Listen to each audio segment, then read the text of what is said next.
ये जो अभी आप देख रहे थे, सुन रहे थे, यहाँ कोई आम आदमी नहीं बल्कि विधायक और डॉक्टर के बीच में कुर्सी को लेकर के कहा सुनी हो रही थी।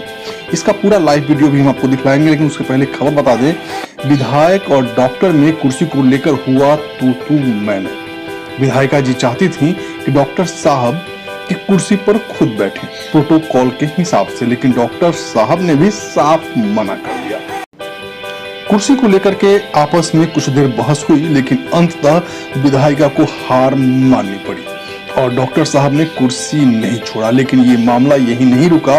इस बात को लेकर के विधायिका ने सीधे नीतीश कुमार पर हमला बोल दिया। जी हां, बिहार के मुख्यमंत्री नीतीश कुमार पर विधायिका का आरोप है कि नीतीश कुमार के सरकार में जो अफसरशाही है वो बेलगाम है और जो दूसरे दल के नेता हैं उनकी कोई भी पूछ नहीं हो रही है।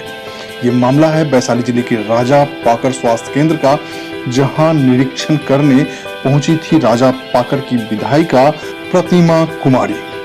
आइए पहले आप वीडियो देखिए किस तरीके से नोकझोंक हुआ, इसके बाद फिर आपको हम विधायिका का बयान भी सुनवाएंगे।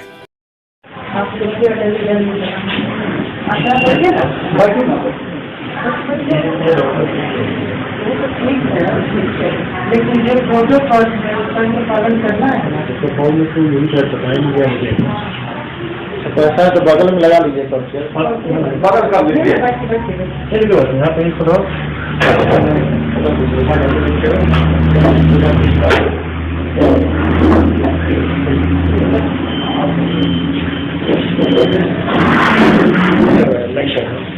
देखिए, अब सबसे बड़ी बात है कि सरकार का क्या नियम है, क्या कानून है, तो विपक्षी को प्रतिनिधि मानने के लिए ही तैयार नहीं है।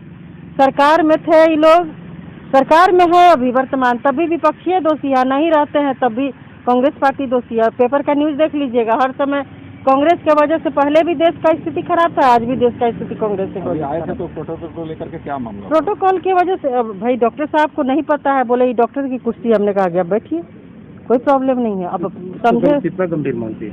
बहुत गंभीर मामला है, इतना गंभीर मामला है कि यहाँ पर विधायक जो होता है आपके क्षेत्र का प्रतिनिधि ऑल इन ऑल होता है, और ये चीज़ यहाँ के कोई भी प्रशासनिक अधिकारी को भी नहीं पता है, डॉक्टर को नहीं पता है, और पता नहीं इन लोग को बताया जाता है कि नहीं बताया जाता। समस्या का समाधान मैडम कैसे होगा? समस्या का समाधान माननीय मुख्यमंत्री जी कर रहे हैं, क्योंकि उन्हीं के नेतृत्व में बिहार चल रहा है, और वो जब तक नहीं कहेंगे कि प्रतिनिधियों का मान सम्मान नहीं होगा, तब तक आम जनता का कौन मान सम्मान करेगा?